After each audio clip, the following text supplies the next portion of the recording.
So in the last video we checked that the people that enter the competition, that their email addresses is actually going into our MailChimp email list.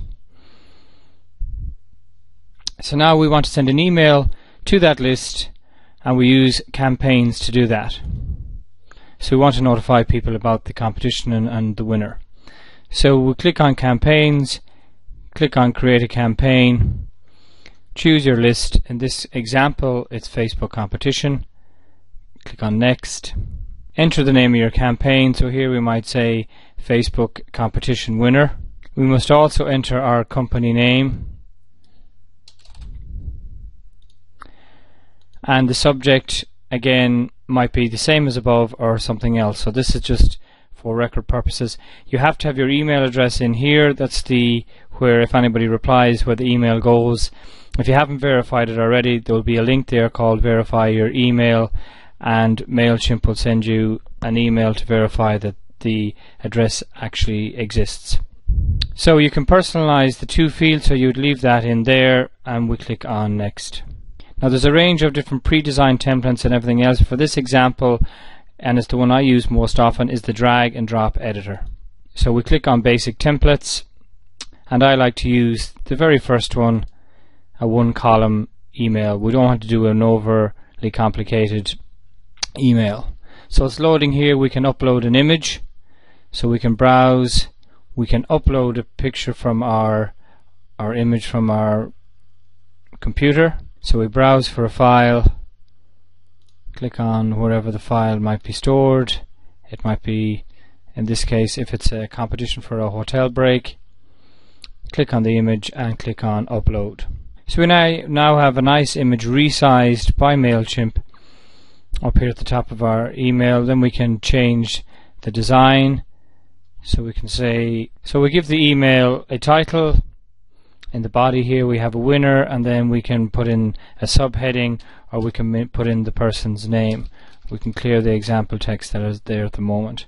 So to put in the person's name, and it's also always good to personalize the email, we'll just click save and close here. We'll go back to setup, and in the meta tag here, or the merge tag, sorry, we have first name. So we copy that, we go back into design, and we want to paste that in here.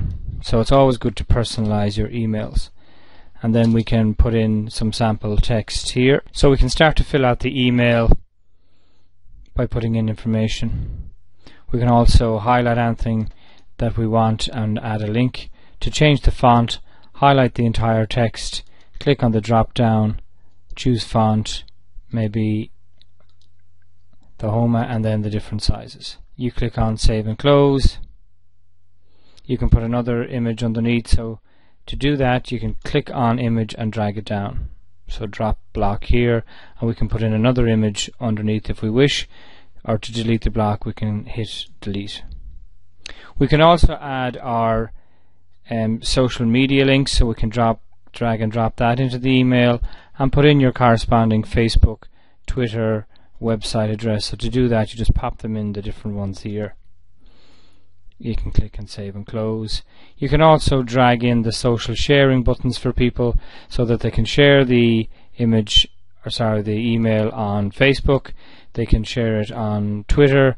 Indeed, if you use LinkedIn, you can add LinkedIn. People can share it on LinkedIn, etc., and save and close. So make sure you change the text up here at the very top. So again, it might be something like Facebook competition winner. You leave the link in there that people can actually view the email in a browser. Click on save and close. We go next. So we want to have a plain text copy of the email, so we just click on copy text from the HTML email. We can delete these here because they won't work in a plain text email.